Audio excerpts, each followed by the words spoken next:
इसमें नीरज सिंह आप हैं, Dharmendra Yadav, yes sir, Ashok Kumar, Rajesh ji, Shri Ram, yes, Mahendra Jayashree, yes, विशाल नायक। पूरे लोग हो गए, कोई छूटा तो नहीं? सबका नाम लिया मैंने। आप लोग किस काम में जा रहे हो? हेल्पर में ना? हेल्पर का काम क्या होता है? हेल्पर का काम ये होता है सर, मतलब जैसे कोई भी काम हेल्पर का हो, इंजीनियर के साथ हो सकता है या बिल्डिंग लाइन, ठीक है, बिल्डिंग लाइन होता है, डैम होता है, कोई भी काम होता है। इंटरव्यू हुआ था ना जो वीडियो कॉल पे आप लोग का, ठीक है, मैं था और बबलू धार जी थे आपके सुपरवाइजर, ठीक है, पता है ना? बताया गया था ना कि हाँ आप लोग का हेल्पर का काम है, उसमें आपको डैम बनता है, डैम में काम करना होता है। डैम में टनल होती है, टनल मतलब जो गुफा होती है, बनती है, रोड्स जाते हैं जिनके अंदर से, ठीक है। जैसे इंडिया में देखो काफी टनल है ना, बहुत सारी जो रोड्स निकाले जाते हैं अंदर से। बाकी बांध बन रहा है, बांध बिजली बनाने वाला, ठीक है, ये सब काम होता है। उसमें जो इंजीनियर होता है, फोरमैन होता है, सुपरवाइजर होता है, उन लोग के साथ में काम करना होता है। ढलाई, जोड़ाई, बेसन के साथ, कंक्रीट के साथ ऐसे होता है ना, समझे? आपको जो सैलरी है $325 है, प्लस खाना फ्री है, ठीक है। 11 घंटे ड्यूटी, 1 घंटे लंच, ऑन साइट 12 घंटे, ठीक है। आपका कॉन्ट्रैक्ट 2 साल का है, वीजा 1 साल का। उसमें वीजा इस कंट्री का 1 ही साल का होता है, फिर रेन्यूअल करेगी कंपनी। अच्छे से रहोगे, बढ़िया से रहोगे तो 2 साल के 4 साल भी रहो, कोई दिक्कत नहीं। हर साल सबसे प्लस पॉइंट क्या है, यहाँ पे हर साल कुछ ना कुछ बढ़ेगा, ठीक है। जैसे दुबई में होता है 2 साल चलेगा, बढ़ता नहीं है, अपना ओवर टाइम मिलेगा जो मिलेगा, बाकी बढ़ेगा नहीं। यहाँ पे क्या है, यहाँ पे कुछ ना कुछ इंक्रीज करेगा। अच्छे से रहोगे तो, नहीं रहोगे तो 4 दिन बाद ही भगा दे कंपनी। व्यवहार लड़ाई झगड़ा करके थोड़ी रखेगा कोई, ठीक है। कंपनी है आपकी तजाकिस्तान की, ठीक है, तगेम, TGEM तगेम, ठीक है। आप लोग अभी यहाँ से जा रहे हो, आपको वहाँ से अच्छे से रहना है, काम करना है सही से, जो भी है आपका ट्रेड, ठीक है। जो आपके उसमें थे सुपरवाइजर मिस्टर बबलू जी, वो है, ठीक है। और सबसे मोस्ट इम्पोर्टेंट आपका फर्स्ट मंथ का जो सैलरी होता है, कंपनी होल्ड करके रखेगी, आपको 11 कटेगी नहीं, रहेगी कंपनी पास, ठीक है। आपका जब 11 महीना कंप्लीट होगा, 12वें जब आपका कॉन्ट्रैक्ट कंप्लीट होगा 1 साल वाला, तो 2 महीने की सैलरी आपको मिलेगा, पहले महीने का और आखिरी महीने 325 मतलब $650, ठीक है, 1 साल, ठीक है। बाकी हम लोग बात कर रहे हैं, कंफर्म नहीं बता रहा हूँ। अगर कोई लड़का साल भर पे नहीं आना चाहता, 2 साल पे आना चाहता है, तो उस कंडीशन पे उसका टिकट का भी पेमेंट उसको हम लोग कोशिश कर रहे हैं मिल जाएगा, तो 30-30 हजार रुपये और आपको मिल जाएगा। तो लगभग मोटा मान लो आपकी $300 और बढ़ जाएगा। $300 का टिकट है, $300 आपको भी मिल जाएगा, ठीक है। बात करें लोग, अगर आना नहीं चाहोगे, मान लो किसी को 2 साल पे जाएंगे, क्या करेंगे जाके, तो आपको उस महीने $900-950 तक मिल जाएगा, ठीक है। समझ में आया? ये मैं 1 साल बाद की बात कर रहा हूँ, तब की तब फिलहाल। बाकी आप लोग का सैलरी क्लियर कर दिया, काम क्लियर कर दिया, कंपनी क्लियर कर दिया, और वहाँ पे अभी जाओगे तभी मौसम ठंड का आ रहा है, ठंडी कंट्री है ना, बर्फ पड़ता है वहाँ पे, और तो अभी 2 महीना बहुत तगड़ा बर्फ पड़ेगा। टेम्परेचर आ जाएगा आपका, मान के चलो कि -15 से 20-25 डिग्री माइनस होता है, बर्फ जमती है जबरदस्त। तो कोई दिक्कत तो नहीं किसी को? बर्फ में नहीं रहना, आपको रूम मिलेगा, रूम ऐसा भी मिलेगा, मतलब सीलिंग है, सीलिंग नहीं होगी, बाकी रूम होगा, पक्का रूम होगा, बेड होता है, वैसा भी होता है, और कंटेनर भी होता है। जैसे कुछ साइड में पहाड़ों पे है, यहाँ पे हर जगह रूम तो बनाने लगी कंपनी। क्या होता है कि जो कंस्ट्रक्शन कंपनी, उसको एक ही जगह काम करना है, शहर के अंदर डैम बना रही है, यहाँ से बनाते 20 किलोमीटर तक चली गई, तो हर जगह बिल्डिंग थोड़ी बनाती जाएगी 20 किलोमीटर तक। 20 किलोमीटर में आधा शहर खत्म हो जाता है, 2 शहर बन जाते हैं, तो पूरा शहर तो नहीं बनाएगी। तो लोग क्या करते हैं, लोहे का कंटेनर होता है, मगर ऐसा कंटेनर नहीं होता जो नॉर्मल सामान लादने वाला, उसके अंदर बेड होते हैं, जैसे सोफे टाइप के बेड लगे होते हैं, सोने वाले, सिंगल बेड और डबल, जैसे एक होगा फिर ऊपर एक होगा, 2 लोग का होगा। और अंदर में ऐसा रहेगा, अंदर पूरा ऐसे PVC जैसे इसमें लगी है, ऐसे उसमें बढ़िया जिप्सम का बोर्ड लगा रहेगा, AC होगा, पंखे लगे होंगे, सब चीज सेम। अंदर में घुसोगे तो एकदम ऐसा ही लगेगा कि अंदर में आप रूम में हो, बाहर से देखोगे तो कंटेनर होगा। उसमें दीवार में इतना बड़ा ब्लोअर लगा होता है जो गर्म हवा देता है, ठंडी में गर्म हवा देगा, गर्मी में AC लगा है, ठंडी हवा देगा। 1.5 टन का AC लगा होता है, सेम यही साइज AC लगा होता है, उसमें भी लगा है।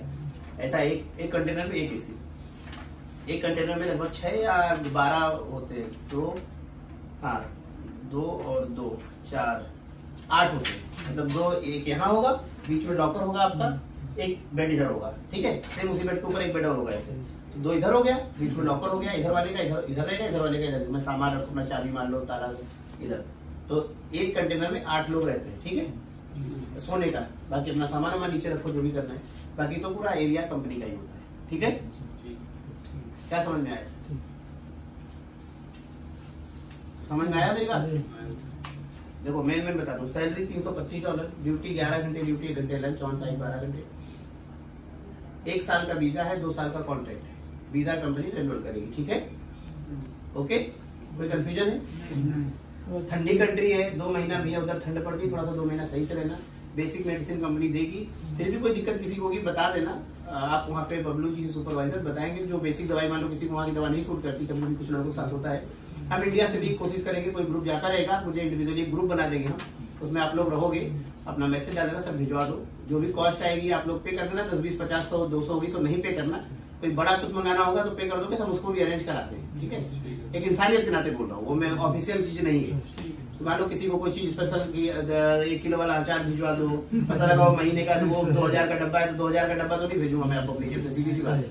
100, 250 की कभी कोई चीज आप 2 साल में, साल भर में 1-2 बार बोले कि सर ये चीज खाने का मन कर रहा है, 200-400 की है तो ठीक है, कोई बात नहीं। अगर अच्छा व्यवहार रहेगा आपका, मेरे साथ अच्छे से रहोगे, वो हम भेज देंगे, 200-400 की कोई बड़ी बात नहीं है। मगर कहोगे 2-2000 वाला भेजते रहो 3 महीने तो नहीं भेजेंगे, फिर पैसा डालो वो भी मिलेगा, इंडियन आइटम। ठीक है, बाकी वहाँ सब कुछ मिलता ही है, मेस है, इंडियन फूड मिलेगा, दाल चावल रोटी सब्जी, अपना बिरयानी फिरयानी है, जो भी अपना चिकन विकन बनता है वो अपना सबके लिए बनता है, वो किसी एक के लिए नहीं होता। ठीक है, सब मिलेगा, दूध वगैरह अंडा वगैरह मिलता है, जो भी रहता है किचन में सारा खाना है। खाने पे कोई रोक नहीं है, जितना मर्जी खाओ, पेट भर जाए फिर बताओ, आपका अपना कुक है, किचन में अपने आप ना मन करे जाओ किचन में खुद ही बना के खा लो, उस पर भी कोई रोक नहीं। मान लो तुम्हारा अपना मन है भाई, ठीक है, वो व्यवहार के ऊपर है, आप अच्छे से रहोगे खुद भी बना के, दाल बनाई नहीं मजा आया, थोड़ा सा हो 2 टमाटर डाल के फ्राई कर लो, वो तुम्हारी मर्जी, ऐसा कुछ नहीं है। ठीक है, खाने पीने में कोई दिक्कत नहीं कंपनी में। हो सकता है किसी दिन 1 आध दिन मान लो चावल कम पड़ जाए, 1 आध दिन के लिए आटा कम पड़ जाए, भाई वो पहाड़ी इलाका है, सप्लाई में कभी कभी डिस्टर्ब हो जाता है, तो हो सकता है 1 आध दिन प्रॉब्लम आए कि चलो आज रोटी घर नहीं हो, सुबह की रोटी थी शाम को रोटी नहीं मिली, तो इतना बड़ा कोई इशू तो नहीं है, घर में भी होता है, तो उसके लिए नागिन नाश नहीं करो तो अच्छा है, बाकी करोगे तो दिन बजा देंगे थोड़ा मोड़ा। ठीक है, तो ये छोटी मोटी प्रॉब्लम है, इसके लिए कोई इशू नहीं करना। अगर लगातार 2 दिन रोटी नहीं मिले तो मुझे तुरंत बताओ, फिर मैं बात कर दूंगा। ठीक है, अभी नहीं सुबह मिली शाम को नहीं मिली तो फिर रहता है, तो घर पे भी शायद कभी कभी 2-2 दिन रोटी नहीं खाते होगा। हम लोग क्या भी हो जाता है गाँव में, बारिश हो गई, ज्यादा हो गई, चक्की बंद है, अब तो नहीं होता, तो सब चीजें पहले होती थी 10-15 साल पहले कि चक्की बंद है, बिजली चली गई, आज तो चक्की नहीं चल रही तो भैया आटा तो पीसेगा नहीं, तो गेहूं तो फाँकोगे नहीं, तो ये होता चलो चावल इस काम चला। अब मांगने तो नहीं जाएंगे पड़ोसी के यहाँ 1 दिन के लिए कि भाई आटा दे दो, तो ऐसा होता है, कोई बहुत बड़ा मैटर नहीं, बेसिक चीज है। फिर भी अगर लगातार हुई तो मुझे बताओ। ठीक है, जैसे 2 दिन लगातार आपको लग रहा है नहीं लापरवाही से हो रहा है, जैसे बर्फ पड़ती, कभी बहुत बर्फ पड़ गई, गाड़ी नहीं आ पा रही, तो मटेरियल नहीं आ पा रहा है, तो ऐसा नहीं, किचन में बैकअप होता है। मगर मान लो जैसे दाल चावल सब कुछ बन गया, रोटी कम पड़ गई, कुछ लड़के ड्रामा करते हैं कि 300 दिन खा रहे, 1 दिन कम पड़ गया तो पूरा हंगामा मचा देंगे। तो अब इतना VIP तो मेरे ख्याल से कोई नहीं जा रहा होगा, मैं खुद ही VIP नहीं, तुमको 1 आध दिन चलता है। ठीक है, बाकी फिर भी अगर आपको लगता है जानबूझ के कोई परेशान कर रहा है तो बताओ, उसके लिए रास्ता है, कंप्लेन होगी उसकी ना, तो कंपनी 300 दिन का आइटम देती है, कंपनी तरफ से कोई कमी नहीं, बीच वाले कभी कोई गड़बड़ कर देते, तो ऐसा कोई बड़ा इशू नहीं है। बाकी कुछ आपको लगता है होना चाहिए अलग से, या कुछ आपको लगता है पूछना चाहिए मुझसे, तो पूछ सकते हैं। छुट्टी के दिन है और 11 घंटा ड्यूटी, 12 घंटे के बाद काम करते हैं, तो उसका 12 घंटे बाद मशीन हो गया नहीं, अगर काम करवाएंगे तो उसका ओवर टाइम यार, 12 घंटे बाद किधर काम करोगे, 12 घंटे बाद नहीं, बीमार हो जाओगे बेटा। 12 घंटे के बाद छुट्टी तो बुलाते हैं काम से, छुट्टी क्यों बुला के देंगे, उसका अगर जो 4 छुट्टी में पैसा काम करो उसका पैसा मिलेगा, मगर 12 घंटे बाद किधर काम करोगे, बीमार हो जाओ फालतू में, करिए 1 घंटा 2 दिन कर लोगे, ज्यादा 2 दिन लालच में, दूसरे दिन पता बेड पे लग गए।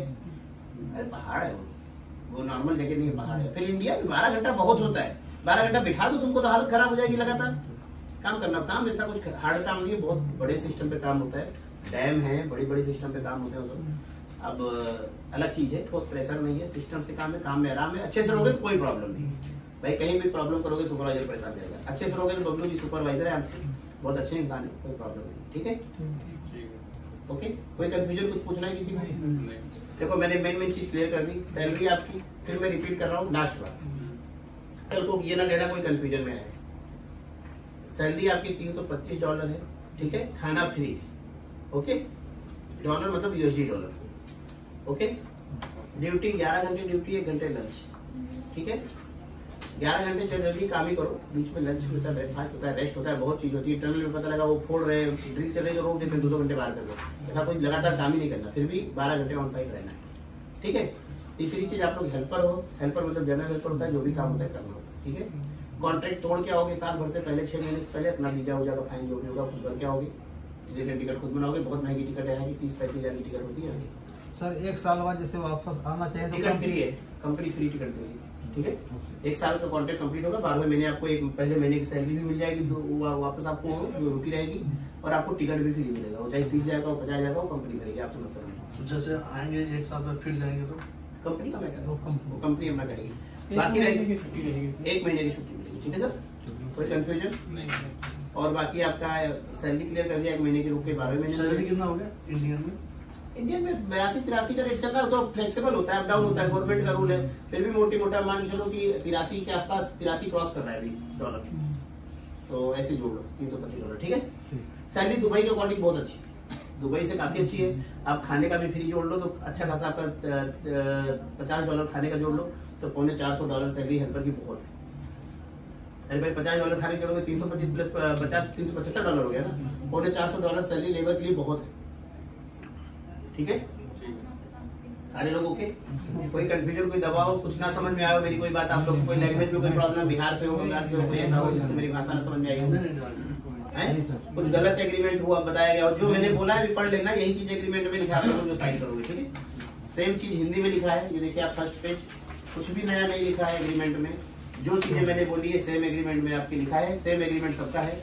यहाँ पे आपका नाम है, मैं जो भी आपका पिता का नाम आपका पता, फर्स्ट ब्रैकेट में मैं अपने पूरे हाउस में सारे एग्रीमेंट पढ़ करके जा रहा हूँ। वहाँ पे ठंड के बारे में बताया गया है, -15 डिग्री तक टेम्परेचर है, देखो लिखा है ना, सब खोल के देख सकते हो अपने में। -15 से 25 डिग्री तक टेम्परेचर माइनस में होगा, वो कंपनी की तरफ से मुझे गर्म कपड़े दिए जाएंगे। अरे इधर देख लो भाई, अरे वो छोड़ दो ना, नाम से मतलब नहीं हो तो ठीक है, चीज एक ही लिखी है सब में, गर्म कपड़ा सब में लिखा है गर्म कपड़ा दिया जाएगा यहाँ पे, ठीक है। इसमें देख लो, छोड़ दो, भी सब एक ही है। गर्म कपड़ा दिया जाएगा, जो मैंने भी बताया, कंपनी की तरफ से जो आपका ड्रेस होगा, जैकेट वैकेट, जूता उता, जो काम करने का पूरा सिस्टम कंपनी देगी आपको, ठीक है। कंपनी की तरफ से गर्म कपड़े दिए जाएंगे। मेरी -15 से 25 डिग्री तक टेम्परेचर होगा, मेरी ड्यूटी 11 घंटे ड्यूटी, 1 घंटा लंच, 26 दिन का कार्य होगा, ठीक है। जो मैंने बताया कंटेनर और पक्का, ये पक्का भी मिलेगा, कंटेनर दिखाए ना, मुझे जो आवास मिलेगा कंटेनर और पक्का भी हो सकता है, दोनों में से कोई भी होगा। मेरी तनख्वाह $300 और $25, टोटल $325 सैलरी है, ठीक है। ड्यूटी 12 घंटे। मैंने सारा एग्रीमेंट सुन लिया, पढ़ लिया, समझ लिया, सब कुछ मैं इससे जान गया हूँ। जो भी इसमें इतना बताया वही चीज मैंने अभी बताया, वही चीज मैंने लिखा है, पढ़ लिया। जिसको पढ़ना नहीं आता इसलिए मैं बोल के एग्रीमेंट करा रहा हूँ कि कल को ये ना हो कि पढ़ना नहीं आता, हिंदी भी नहीं आती बहुत लोग को, तो अनपढ़ है, अंगूठा टेक है, तो वो दिक्कत ना हो, ठीक है। पढ़ लिया है, जान लिया है, ठीक है। वहाँ के रहन सहन के तरीके मुझे बता दिए कि दारू नहीं पीना है, लड़ाई झगड़ा नहीं करना है, किसी से मारपीट करोगे, इनडिसिप्लिन रहोगे, टर्मिनेट होकर लौट आओगे, हम जिम्मेदार नहीं, ठीक है। 1 रुपए का क्लेम ना एजेंसी ऑफिस एजेंट का नहीं बनेगा आपका मेरा हमारे ऊपर, ठीक है। अपनी गलती से आपको कौन जिम्मेदार होगा? इंश्योरेंस कार्ड भी जो है बता रहा हूँ मैं, इंश्योरेंस कार्ड नहीं होता था जाके, बेसिक मेडिकल फैसिलिटी कंपनी देती है, अपना क्लिनिक होता है वो देगा, वहाँ पे कार्ड नहीं होता, ठीक है ना। वहाँ पे कोई पैसा आपका काट रही है मेडिकल, जैसे दुबई सऊदी जाते हो आप तो 325 दिरहम काटती है ना लोग मेडिकल आईडी का, सऊदी में भी काटती है, यहाँ भी काटती है, 20% काटती है, अब बाकी अपना लगा 80% कम मिल जाएगा। यहाँ पे कुछ नहीं कटेगा, जब कटेगा नहीं तो देगी क्यों, सारा पैसा आपको दे देगी। बाकी रह गया, सारी एग्रीमेंट पढ़ लिया, जान लिया, समझ लिया। फिर भी अगर मैं वहां जाके अपनी कोई समस्या बनाता हूँ, जैसे दारू पीता हूँ, लड़ाई झगड़ा करता हूँ, कुछ भी करता हूँ, तो उसका जिम्मेदार मैं स्वयं हूँ, एजेंसी ऑफिस एजेंट जिम्मेदार नहीं है, बराबर है। सही गलत तो नहीं लिखा कुछ, दारू दुनिया के किसी को नहीं मिलता है, और वहाँ पे दारू बहुत सस्ती है, ये भी बता दे रहा हूँ, मिलती भी है और सस्ती भी है। पूछ रहे हो, अच्छी बात है, पूछ क्यों जो चीज मिलती नहीं, वो पीते नहीं, ठीक है। अगर मुझे फिर भी ये सब समझाने के बाद भी मान लो कभी मुझे कोई समस्या होती है, जैसे मैंने बताया रोटी नहीं मिलेगी किसी दिन, या किसी दिन चावल कम पड़ गया, बर्फ पड़ गई, भाई पहाड़ नहीं पहुंच पाया, शहर से दूर हो आप लोग, तो कोई समस्या होती है जो कि लगातार निरंतर रहती है, तो उस हालातों में मैं अपनी एजेंसी को बताऊंगा। मैंने बताया ऐसा कोई समस्या हो तो मुझे आप बताओ, मैं बैठा हूँ 1-2 दिन के लिए नहीं, अगर लगातार 2-3 दिन आपको लगता है कि किसी की लापरवाही समस्या हो रही, सब कुछ ठीक है, रोड खुला है, सब कुछ है, मौसम सही है, ना बारिश है, ना धूप, ना बारिश है, ना बर्फ है, फिर भी नहीं मिल रही, इसका मतलब कोई गलत कर रहा है जानबूझ के, उस कंडीशन में आप हमें अवगत कराओगे, जिसका मुझे टाइम दोगे। भाई छोटी समस्या होगी 2 दिन में सॉर्ट आउट कर दूंगा, एक फोन में हो जाएगा। कोई बड़ी समस्या हो गई, बर्फ पड़ रही है, कोई बात हो रही है, तो आप मुझे 10-15 दिन का टाइम दो, भाई मैं उसको बात करूंगा। भाई बर्फ पड़ रही है, कोई सिस्टम बनाओ, हेलीकॉप्टर से भिजाओ, प्लेन से भिजाओ, जैसे मर्जी भिजाओ, लड़के भाई रोटी चाहिए, तो उसी लिए मैंने कहा 10-15 दिन का, कोई बड़ी समस्या होगी 10-15 दिन का टाइम भी मुझे चाहिए होगा। ठीक है। बाकी और एजेंसी द्वारा दिए गए निर्देशों का मैं ईमानदारी से पालन करूंगा, अपनी मर्जी से कोई कदम नहीं उठाऊंगा। ये लिखा है ना, ये एजेंसी को बिना अवगत कराए मैं कोई अपनी मर्जी से कदम उठाता हूं जिसमें मेरा कोई नुकसान होता है या मैं कोई क्लेम बनता है तो बिना एजेंसी को बताए कदम उठाता हूं, तो एजेंसी एजेंट इस क्लेम का कोई भी जिम्मेदार नहीं होगा। भाई अपनी मर्जी से कोई भी कदम उठाऊंगा, शादी करने बैठ जाओ किसी से प्यार कर बैठो, किसी का मर्डर कर दो, किसी से मारपीट कर लो, या तुम्हारा दिल करे आज अच्छा नहीं लग रहा, मौसम बर्फ बहुत पड़ रही, टिकट करा के इंडिया भागो, तो मैं क्या करूँ? सही है सर। है? अपनी मर्जी से आपने डिसीजन लिया ना, आप जिम्मेदार हो। कल किसी लड़की को पटा लो, कहेंगे नहीं शादी करेंगे तुमसे, तो रूल बहुत खतरनाक है। लड़की ने बोल दिया ना इससे शादी करूंगी, और पता लग गया कुछ था तुम्हारा, खेत में मिले थे कहीं जाके पहाड़ी वाड़ी में अकेले में, भैया शादी करनी पड़ेगी। और वो जब तक नहीं कहेगी इंडिया जाएंगे तब तक तुम आ भी नहीं पाओगे, घर जमाई रहोगे तजाकिस्तान वालोगे। मैं सीरियसली बता रहा हूँ, मजाक नहीं कर रहा हूँ। और लड़कियां बहुत खूबसूरत है, इतनी खूबसूरत है, वहां बर्तन मारने वाली भी यहाँ की ऐश्वर्या राय है। सीरियसली बता रहा हूँ, मैं रह के आया हूँ ना, मैं घूम के आया हूँ, मैं गया वो भी घूम के आया पिछले महीने उधर। जो अभी तुम्हारे वाले में पता नहीं, पामेर में तो लोगों में तो जो बर्तन मानती है इतनी खूबसूरत है, यहाँ की हीरोइन बना दोगे उसको, सुपर हिट। अमरपाली दुबे हुए तो उसकी नौकरानी लगेगी हमारे बिहार वाली। तो सोच लो इतनी खूबसूरत लड़की, फिसल तुरंत जाते हैं लड़के, और पट भी बहुत जल्दी आती है, बस फांसा आनी चाहिए बस। उधर लड़के कम है ना, तो देख लो ये सब अपना सोच लेना आप। कल को कोई बवाल होगा तो आप जिम्मेदार हो, ये ना कहना मैं मोदी जी मतलब सिर्फ वीडियो डालोगे मंगाऊंगा नहीं भाई, मोदी जी कहेंगे हम क्या करें, जाओ उधर रहो अपना आराम से। तो इसीलिए हमने मेंशन किया कि अपनी मर्जी से कोई कदम उठाऊंगा कुछ भी तो मैं जिम्मेदार। क्लियर? ये सब रिकॉर्ड करके रखूंगा मैं, जी सर हम देख रहे हैं। सबके लिए है, ये कंपनी में तुमसे पहले पहुंच जाएगा, ठीक है? यूट्यूब पे भी रहेगा। घर वाले जब आएंगे कि लड़का फंस गया उधर, बहू रख ली, तो बता देंगे यूट्यूब पे चेक कर लो, यहाँ बताया था मैंने, खुद ही किया, हम नहीं जानते, ठीक है? अगर 1 साल से पहले मैं अपने पर्सनल किसी वजह से आता हूँ, कोई दिक्कत अपना कोई भी इशू बनाता हूँ, तो अपना कंपनी का जो भी वीजा टिकट का फाइन होगा 400, 600, 800 अपना भर के, ठीक है? बाकी नीचे लिखा है मेरी पहले महीने की सैलरी कंपनी में रहेगी, 12वें महीने में मिलेगी। बाकी सारी चीजें कंपनी रूल में है, कुछ नहीं, बस खत्म हो जाएगी, ठीक है? साइन करने को तैयार हो? जी ठीक, थैंक यू।